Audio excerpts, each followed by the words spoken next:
시청자 여러분 안녕하십니까. 지금부터 전학견의 한보정론을 시작하겠습니다.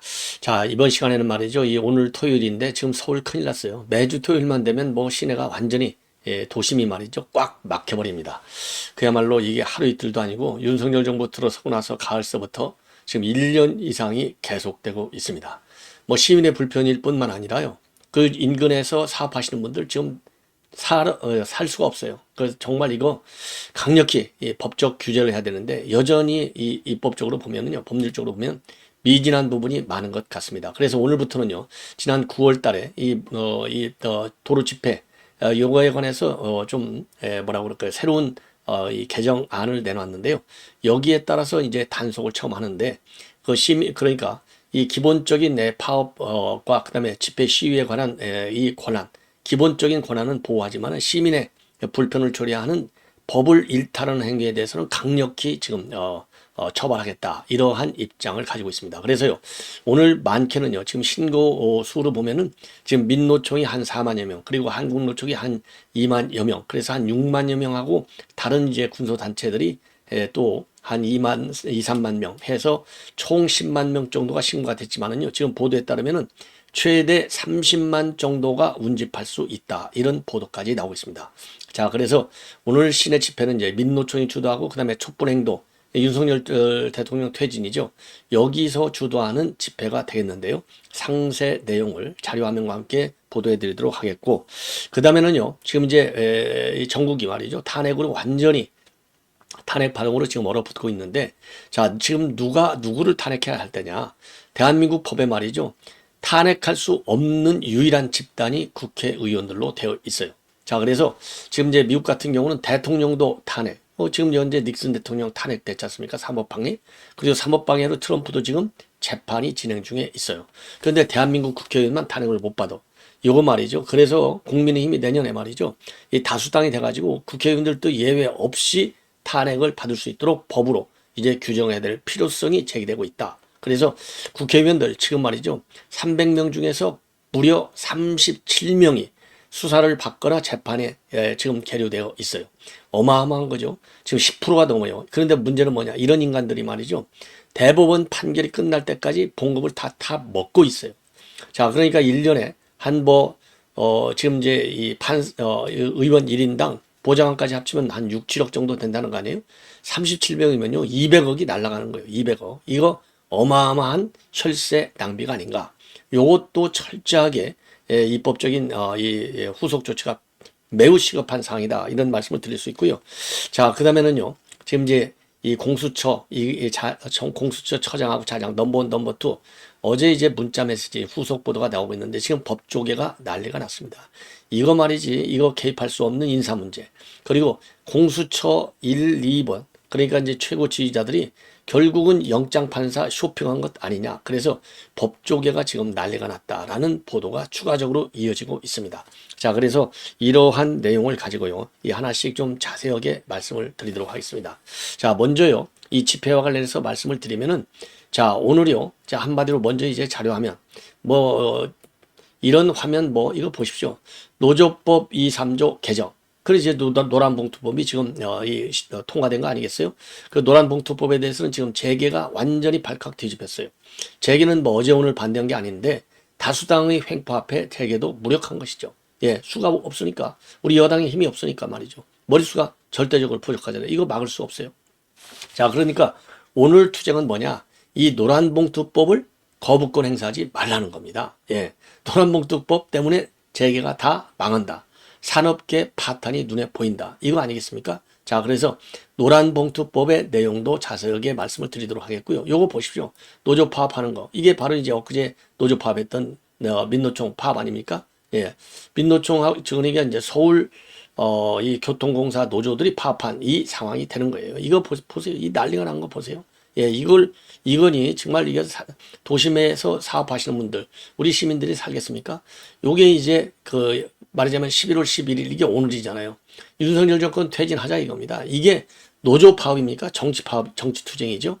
자, 그래서 이 문제가 지금 이제 심각해지고 있는데, 이러한 집회 오늘 내용을 보면은 말이죠. 우선요, 이 집회 오늘 말이지 어마어마하게 열리고 있는데, 자, 이게 제가 이제 자료화면을 좀 줄였는데요. 요거 1번, 2번, 3번, 4번. 이게 뭐 전부 한 복판이에요. 종로, 중구 이게 시청 앞 광장. 이게 이제 이 세종대로. 예, 요런 데서 지금 대대적으로 열리고 있고요. 용산에서 당연히 열리죠. 그 다음에 여의도에서 또 열립니다. 요즘은요, 서울 광화문 일대하고 용산 일대, 그리고 여의도 일대가 완전히 집회에 완전히 성역이 되다시피 하고 있어요. 그 1번은 뭐냐? 민주노총 3만 5천 명을 신고해 놨어요. 오후 1시부터 오후 3시 30분까지인데 바로 여기가 민노총 집회 장소가 되겠습니다. 자, 그래서요. 오늘 이제 양대 노총이 주도하는데 3만 5천 명. 예, 그래서 통일로 왕복 8개 차로에 차로 중에서 6개가 집회로 통제가 돼요. 그리고 이 집회 직후에 민노총하고요. 윤석열 정권 퇴진운동본부 4만 명이 용산 대통령실하고 중구지방 고용노동청 쪽으로 행진을 할 예정으로 있습니다. 자, 이거 큰일 났어요. 이게 1번이고요. 그 다음에 2번이 어디냐? 여러분들 여기 보여드릴게요. 2번이 이제 퇴진운동본부인데요. 이게 4만 명인데 오후 3시 30분부터 6시까지 대통령실로 행진을 합니다. 예. 그 다음에 이제 3번 자유통일당인데 자유통일당은 이제 우리 우파 세종로에 있는 동아면세점 앞에서 1시부터 4시까지 1만 5천 명 촛불행동 정부규탄 집회가 이게 윤석열 퇴진이나 마찬가지예요. 오후 5시부터 8시까지 2천 명이 모일 예정으로 있어요. 2천 명. 자, 그래서 이게 뭐 한국노총도 또 어마어마한 또 집회를 해요. 오후 1시부터 2시 20분까지 한국노총도 집회를 합니다. 자, 그래서요, 지금 양대 노총이 오늘 집회를 주관하고 있어요. 자, 그래서 이제 경찰에서도 이게 이제 총 최대 30만 명까지 하는데 뭐 30만 명까지는 아닐 것 같고요. 그래도 한 10만 명 가까이가 오늘 이 남대문로 용산 일대 그리고 광화문 여의도 일대 여기에서 대대적인 집회를 한다. 예, 그래서 완전히 교통이 아주 그냥 뭐 난리가 나는 거예요. 난장판이 되는 것이죠. 그래서 교통경찰 한 200여 명 투입한다고 하는데 200여 명 가지고 되겠습니까? 자, 그래서 지금 이제 경찰 관계자는요. 경찰이 집회를 금지하더라도 주최 측이 가처분을 제기하면 법원이 번번이 주최 측 손을 들어주기 때문에 이번에도 경찰이 말이죠. 이 개정된 집회법 이 시행령에 따라서 집회 시위를 금지하기는 하는데 참 이 법원 때문에 참 고민이 많다. 이러한 보도가 나오고 있습니다. 자, 참 이 정도가 되면은요. 참 이 법을 근본적으로 이 시행령 가지고 이제 다룰 게 아니라 법을 근본적으로 고쳐야 되는데 이게 민주당이 이걸 반대하니까 대책이 없는 상황이 되는 겁니다. 자, 오늘 그래서 집회의 핵심은요. 이 노란봉투법과 관련된 이 거부권 행사를 하지 마라. 그대로 즉각 공포 시행하라. 이겁니다. 그래서 이제 경영계하고 노동계가 지금 정면 충돌하고 있고요. 대통령실에서도 여러 가지 상황을 보면서 최종적인 입장을 정립하겠다. 이렇게 나오고 있어요. 그러니까 대통령실에서는 거부권 행사할래? 여기까지는 아직 안 나오고요. 당에서 거부권 행사를 권하는 것으로 되어 있고 재계에서 그동안 일관되게 이거는 절대 안 되옵니다. 그래서 입법을 막아주십시오. 민주당까지 찾아갔어요. 예. 그러면 뭐냐? 우선요, 이 경영계하고 노동계하고 충돌하고 있는 이 핵심적인 내용을 보면 우선 3가지 영역에서 정면 충돌하고 있어요. 자, 3가지 영역을 제가 여러분께 이제 간략하게 말씀을 드리면요. 자, 경영계 우선 사용자 범위가 굉장히 넓어져요. 하청업체가 예를 들어서 삼성전자, 현대차, 본사한테 협상하자고 달려들 가능성이 크다는 거예요. 이거 경영할 수 있겠어요? 매일같이 그러면 이 노동계하고 매일같이 협상해야 될 거 아니겠습니까? 말도 안 되는 것이죠. 자, 그래서 경영계에서는요, 현대차하고 기아차 하청업체가 5천 곳이 넘는다. 그러니 원청에 교섭 요구할 수도 있는데 이거 감당할 수가 있겠느냐? 그리고 노동계에서는요, 하청 노동자가 노동 조건을 실질적으로 결정하는 이 원청하고 교섭을 해야 되겠다. 예. 그러니까 그만큼 이제 노조의 힘이 세지는 거죠. 이거 거절하면 또 이 노조법 위반으로 또 이 원청 기업들 다 걸려들잖아요. 매일같이 협상에 응해야 되고 매일같이 소송에 시달려야 되는 문제를 안고 있는 것이 바로 이 노란 봉투법이 되겠습니다. 그 다음에는 노동쟁의의 범위가 어마어마하게 확대돼요. 웬만한 것은 전부 다 노동쟁의로 법의 보호를 받는 거예요. 왜냐하면 지금 노동법이 악법으로 돼 있으니까. 예, 이게 노란봉투법 아니겠습니까? 그래서 경영계에서는요, 해고는 물론이고 그런 구조조정 같은 경영적 판단까지도 쟁의 대상이 될 것 아니냐. 그러니까 매일같이 쟁의를 하고 매일같이 노동자하고 그러니까 회사 경영을 하는 게 아니라 지금 이제 사용자 측에서는요. 노조 상대하다가 해 다가요. 예. 그리고 노동계는 뭘 얘기하느냐. 사용자의 부당 노동 행위에도 단체 행동할 수 있어야 된다. 언제든지 지들 멋대로다가 다 마음에만 안 들면요. 경영적 판단 영역까지도 파업 대상으로 매일같이 이제 집회 시위하는 것만 남아 있는 겁니다. 그리고 그 다음에 그럼 이렇게 매일같이 협상해야 되죠. 매일같이 파업하죠. 그러면 이제 사용자 측에서는 법으로다가 책임을 물어야 될 거예요. 웬만한 것은 전부 다 넘어가게 돼 있어요. 책임을 물으려면 특히 재산 이 손해배상 청구하려면 개별 불법 행위에 대해서 하나하나를 다 적시를 해야 돼요. 이거 그러면 계산하다가 해 다가요. 그렇죠? 하나하나 한 명 한 명 노조 한 명 한 명에 대해서 이 손해배상액을 별도로 산정해야 되니까. 자, 그래서 경영계에서는 폭력을 휘두르고서도 불법 점검에도 마스크만 쓰면 누군지도 입증이 어려운데 어떻게 돈 액수까지 하나하나 다 특정을 할 수 있느냐. 그렇잖아요. 누가 누군지를 또 모르는데 어떻게 그 사람에 대해서 특정하냐 이거예요. 이거 말도 안 되잖아요. 그래서 노동계는 뭐냐. 무슨 소리냐. 기업의 보복성 손해배상 청구.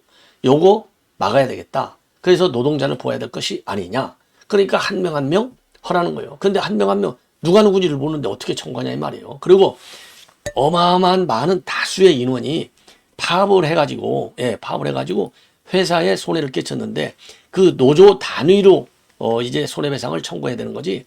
노조원 한 명 한 명 어떻게 그거를 다 계산하냐 이거예요. 우선 몇 명인지도 확인하기가 어려워. 그리고 몇 명 확인한다 해도 누군지 특정하기도 어려워. 그렇잖아요. 예, 이게 말이나 되는 얘기입니까? 그러니까 한마디로요. 회사 사용자 너희들 다 내려와. 노동자가 사장이 될래? 노동자가 회장이 될래? 노동자가 임원이 될래? 이 얘기나 마찬가지예요. 회사 통째로 다 드러내라. 민노총한테 다 넘겨라. 이 얘기나 마찬가지예요. 이러니 이거를 받아들일 수 있고 이러한 노란봉투법, 노조법을 갖다가 감당해낼 회사가 있겠냐고요. 문제는 뭐냐. 이 대한민국의 요즘 재벌이라고 하는 것은요. 옛날같이 대한민국 국민만 보고 대한민국 정부만 보고 이렇게 이 사업을 경영하는 그런 주체가 아니에요. 지금은 이제 다국적이라고 볼 수 있을 정도로 외국인 주주들이 어마어마하게 많습니다. 예, 그리고 전 세계에 지금 많이 나가 있어요. 그래서 오늘날 메이저 대한민국의 재벌 그룹들은요. 사실상의 멀티 기업이나 마찬가지예요. 국제 투자가들이 전부 다 쳐다보고 있어요. 그러면 어느 외국인이 이런 대한민국 땅에다가 투자를 하겠느냐. 외국인 투자들이 다 빠져나가면 결국 누가 망하느냐. 노동자 본인이 망하는 겁니다. 예, 노동자들이 회사가 있어야 일할 거 아니에요. 그렇죠? 아예 회사를 노동자 지들 걸로 만들어버리면 어느 누가 여기에 투자하고 어느 누가 대한민국 경제에 관심이 갖겠냐. 나라 경제를 통째로 맡기는 거예요. 이거는 노조가 유리하느냐, 사용자 측이 유리하느냐, 정부가 유리하느냐. 노란봉투법은 그런 시각에서 보면 안 됩니다. 대한민국 경제를 지탱하는, 그렇죠? 이 국가 경제의 주체 세력들이 이제는 노동자가 돼버리는 거예요. 노동자, 파업 노동자, 그것도 강경 파업 노동자가 되는 거예요. 이래서 이건 노란봉투법은 있어서는 안 되겠다. 빨리 이건 거부해야 되겠다. 요렇게 지금 우리 여권에서 검토를 하고 제기가 난리가 난 겁니다. 여러분들 뭐 이해가 됐는지 모르겠고요. 자, 그러다 보니까 지금 이제 이 노조, 지금 이제 서울교통공사 지금 노조가 나와가지고 지금 이제 9일에서 10일까지 이틀간 일종의 경고성 파업을 했는데요. 이게 지금 단협 협상이 결렬이 됐어요. 지금 이제 이 파업하는 기간 중에서도 협상을 물밑에서 해왔는데 완전히 결렬이 됐다고 합니다. 그래서 지금 이제 교통공사 노조 측에서는요, 20일경에 코레일하고 연대해서 파업을 더 대대적으로 하겠다. 이렇게 지금 협박하고 나오고 있고요. 그러니까 사측에서 교통공사 측에서요. 그래 그러면 우리도 센 카드를 내밀겠어. 그래서 단협 해지를 검토 중에 있어요. 단협 해지 검토하면은요. 당장은 지금 그러니까 이 사측에서요. 이 해지 통보를 하고 노사가 끝까지 합의 못하면 이 단협은요. 6개월 뒤에는 자동적으로 효력을 잃게 됩니다. 자, 물론 단협은 해지되더라도 이제 근로조건에 대한 내용은 새 단협을 합의할 때까지 그대로 유효하지만 노조 활동에 대한 사측의 지원은 일부 사라질 수가 있어요. 그래서 이제 극한 통보를 하는 겁니다. 최후의 통첩을 하는 거예요. 예. 자, 그래서 이제 그동안 민노총에 이 사측에서 계속 밀렸는데 절대 이제 사측 교통공사 측에서도 밀리지 않겠다. 그 이유는요. 지금 누적 적자가 17조 6천억 원이 넘는다는 거예요. 그래서 이거 감축 경영이 불가피하다. 그래서 지금 노조측의 기본 요구는 2026년도까지 정원 2212명을 감축하자. 이렇게 돼 있거든요. 요거를 안 받으리고 거꾸로 노조 측에서는 700명을 더 늘려달라. 예, 요렇게 지금 이 요구를 하고 있는 거예요. 이게 말이나 됩니까? 자, 그리고 지금 이제 이 공사 측에서 이렇게 강경하게 나오는 이유 중에 또 하나의 이유는 우선요, 협상 조건이 너무나 안 맞는 거예요. 이거 감축 경영이 불가피한데 이거 더 이상 양보할 수 없고, 두 번째는요, 파업 참가율이 현저하게 떨어지고 있다. 그래서 파업 첫날인 9일에는 참가율이 22.9%, 평균 20.5%였었는데 작년 파업 참가율을 보면요, 작년에는 26.9%였어요. 그래서 4% 정도가 낮아졌다는 겁니다. 파업 참가율이 현저하게 떨어지고 있고, 그리고 이제 노조 내부에도 분열이 일어나고 있어요. 노조 내부. 이렇게 하고 되겠느냐? 노조 때문에 우리 다 망한다. 예. 이러한 노조원들의 반성 목소리가 나오고 있고, 그러다 보니까 지금 이제 교통공사 노조가 3개로 돼 있어요. 하나는 민노총, 하나는 한국노총, 하나는 새로운 MG 노조 이렇게 돼 있는데, 민노총이 압도적으로 많아요. 1노조인데 1만 명이 넘어요. 63.7%. 그 다음에 한국노총이 2노조인데 통합노조인데 2,700여 명, 17.2%. 3노조가 MG노조인데 1,900여 명, 11.5%. 자, 그래서 이렇게 이제 나눠져 있는데 MG노조 조합원 수가 계속 늘어나고 있다는 겁니다. 자, 그래서 이제는 2030 세대들의 이 MG노조, 이 교섭 판도가 달라지고 있어서 이제는 MG노조하고 협상을 하겠다. 이러한 입장까지도 서울시에서 서울시 교통공사 노조가 지금 챙기고 있고요. 그리고 서울시도 만약에 이제 노조가 끝까지 요구해오지 않으면은 원칙적인 대응을 해서 이제는 악습을 갖다가 뿌리 뽑겠다. 강력한 입장문을 내놨습니다. 자, 그래서 이 민노총에 대한 서울시 그리고 교통공사청의 강력 대응, 우리 국민 모두가 적극적으로 지지해야 될 것이 아니냐, 이렇게 생각이 듭니다. 자, 이번에는요, 조금 이제 이 노조, 그래서 오늘 시내 완전히 난장판이 되니까요, 우리 시민 여러분들 절대로 여의도, 그 다음에 한 도심, 그 다음에 용산 일대 특히 꼭 피하시기를 바랍니다. 자, 이번에는요, 이건 조선일보에서 대대적으로 지금 보도하고 있는 내용인데, 자, 이 인간들 보십시오. 이런 인간들, 인간 이하 인간들이죠. XX들이에요. 지금 재판을 받고 수사를 받고 있는 대표적인 인물들만 지금 6명을 솎아 나왔어요. 자, 윤명, 이거 말할 필요도 없죠. 위안부 피해자 후원금을 횡령한 혐의로 2심에서 제대로 형을 선고받았습니다. 자, 그래서 이 집행유예, 징역형 집행유예를 선고받았고, 김경혁은 불법 땅 투기 혐의로 지금 재판을 받고 있고요. 노웅래 불법, 그리고 불법 정치자금하고 뇌물, 그 다음에 하영재, 이것도 정치자금, 그 다음에 이건 국민의힘이에요. 나머지는 다 민주당입니다. 민주당. 박완주도 민주당인데 문희만 무소속이에요. 보좌관 강제 추행하고 난리가 났었죠. 김남국은 이제 이 코인 투자, 이런 걸로 해서 전부 민주당 의원들이고 딱 한 명, 하영재만 국민의힘 소속이 되겠습니다.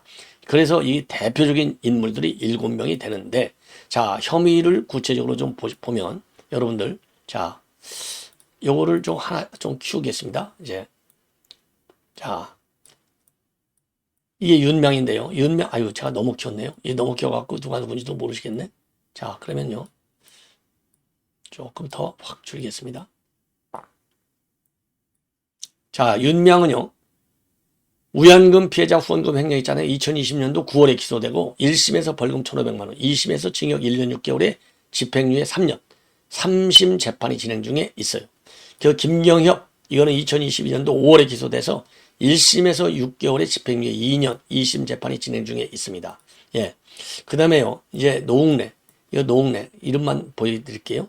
자, 노웅래는 금년 3월에 기소돼서 1심 재판이 진행 중에 있는데 뇌물, 불법 정치자금 6천만 원, 하영재, 불법 정치자금 수수 1심이 재판 진행 중에 있습니다. 5월에. 박완주, 보좌관 성추행인데 2023년도 7월에 기소돼서 재판 진행 중. 김남국, 서울 남부지검에서 아직도 수사가 진행 중에 있어요. 자, 이렇게 되는데 요 인간들 말고서도요, 어마어마하게 많아요. 예를 들어서 민주당의 임종석, 허정식 의원, 그 다음에 무소속의 윤관석, 이성만, 이것들 전부 민당이에요. 이거 돈봉투 살포 사건 때문에 지금 수사를 받거나 재판이 진행 중에 있고, 그리고 윤관성이는 이실직고를 했잖아요. 양심선은 다 돈 받았다. 인정까지 했습니다. 예. 그리고 민주당 의원들이 이 돈봉투 사건만 연계된 인물들이, 의원들이 무려 19명. 그리고 라인펀드 사건에서는 기동민하고 이수진 비례대표, 요것들이 말이죠. 1억 원하고 500여만 원 받은 혐의로 불구속 기소되어 있는 상태고요. 자, 그리고 말이죠. 예, 그리고 또 여러분들 윤건영이 있죠. 김경희 경우에는 아까 말씀드렸잖아요. 예, 윤건영이는 이 국회의원실에다가 허위 인턴을 채용하게 해가지고 세금을 빼돌린 혐의로 2021년도에 약식 기소가 됐는데 본인 요구로 정식 재판이 넘어가서 내달 20일 날 1심 결과가 나오고 있어요. 검찰에서 500만 원 벌금형을 구역한 바 있습니다. 그리고 패스트트랙 폭행 사건의 경우에도 여야 현역 의원 11명이 3년 가까이 1심 재판을 받고 있습니다. 자, 이 정도가 됐는데 이 뻔뻔한 인간들, 이게 문제는 뭐냐? 3심까지 말이죠. 뇌물을 받아먹어도 억대, 또 성추행을 해도 탄핵을 안 해. 그래서 이런 의원들이 37명이나 된다. 자, 그래서 특권을 끝까지 누리고 있다는 겁니다. 그러다 보니까 이제 법조계에서 지금 난리가 난 거예요. 아니, 범죄로 기소된 국회의원은 왜 30까지 버티면서 놓아두느냐? 이런 특권이 이게 말이나 되느냐?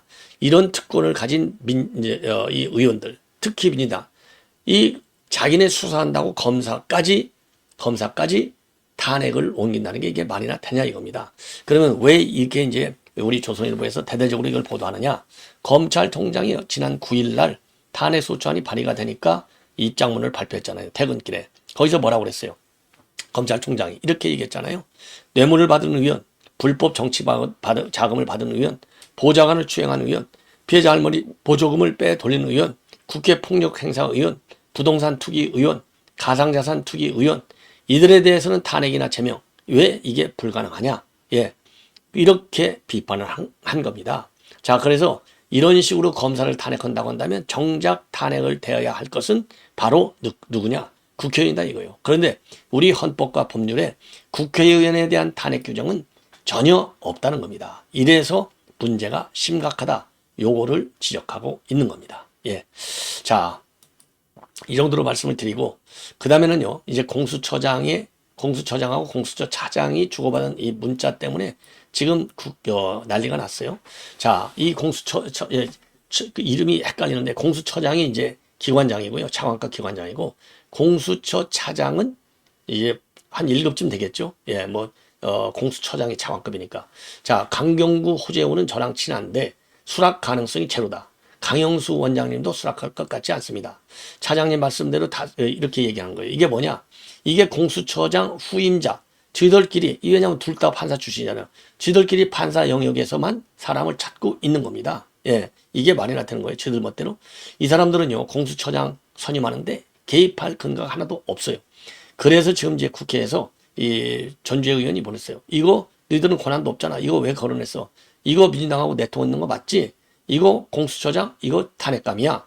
요렇게 지금 이 문제 제기를 하고 있어요. 그 다음에는 이제 영장 청구 시기까지도 서로 또 얘기해요. 영장 청구 시기야 상의할 수 있는 거죠.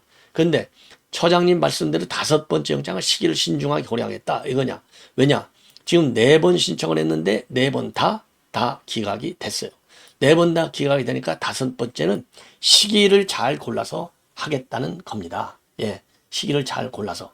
자, 그래서 이 문자가 지금 이 파장을 야기하고 있다. 왜냐면요, 공수처가 말이죠, 5번 영장을 신청했는데 한 번도 받지를 못한 거예요. 그러니까 문릉의 극치 현상이 나오는 거죠. 문릉의 극치. 안 그렇습니까? 자, 이 공수처 문자 이거 사진을 조금 제가 좀 줄여드리겠습니다. 이게 인물들을 한번 보시죠. 요 인간들이에요. 요 인간들 왼쪽이 공수처장, 오른쪽이 공수처 차장. 요것들이 지들 멋대로 공수처장 인사에 지금 개입하고, 지금 보도에 따르면 민주당하고 내통할 가능성을 배제할 수 없다. 그래서 이거 탄핵시켜버려야 돼요. 이런 인간들을 갖다가. 예. 자, 그래서 이 영장 문제가 이제 굉장히 중요한데, 영장은 왜 시기를 잘 고르라고 하느냐? 지금 4건이 전부 다 기각이 됐잖아요. 지금 5번째 영장을 청구할 거냐 말 거냐, 누구를 대상으로 하느냐? 지금 감사원 유병호 사무총장을 대상으로 한 영장 청구가 지금 이 문제로 되어 있어요. 왜냐하면 지금 유병훈 사무총장은 전현희 표적감사다 이렇게 지금 해서 고발해가지고 민주당에서 고발해서 공수처에서 수사를 중에 있는데 국감 때문에 참석을 못했어요. 그러니까 강제로 체포하거나 또는 구속영장 청구를 검토 중에 있습니다. 자, 그러다 보니까 5번째 영장까지도 기각이 된다? 그럼 문 닫아야죠. 그러니까 이제 시기를 잘 조정하라. 그러면서 김진욱이가 윤재남하고 이민수는 1패야.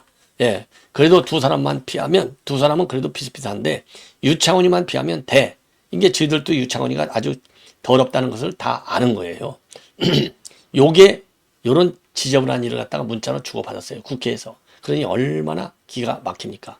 자, 그러면 공수처장은 누가 하게 돼 있느냐? 요렇게 돼 있어요. 공수처장은 후보 추천회가 있어요. 대법원장, 헌재소장 후보 추천에 있듯이 공수처장 후보를 추천하는 것은 당연직이 3명입니다. 법무장관, 법원행정처장, 대한변협회장. 그러니까 이제 제야, 이제 그다음에 이 법조계 대표들이 3명이 들어가는 거예요. 그리고 여당 추천위원 2명, 야당 추천위원 2명. 그래서 도합 7명이 심의를 해서 2명을 뽑는 겁니다. 이 2명을 뽑아갖고 국회가 말이죠. 대통령한테 건의를 하면 대통령이 이 중에 1명을 뽑는 절차를 거치도록 되어 있어요. 근데 지들 멋대로 판사들 중심으로 해서 뽑아놓고 그래서 지금 이제 의혹이 뭐냐. 이 공수처가 지금 이거 민주당 때 만들어진 기관 아니에요. 이 무능한 기관들, 무능한 인간들. 그래서 공수처에서 지금 민주당하고 내통 있는 거 아니냐. 그러니까 이건 위법상이다. 그래서 이건 탄핵이다. 이런 얘기가 지금 제기가 되고 있는 겁니다. 자, 시청자 여러분 이렇게 해서 오늘 본 방송 마치겠고요. 이어지는 방송 계속해서 많은 시청을 부탁드리겠습니다. 대단히 고맙습니다.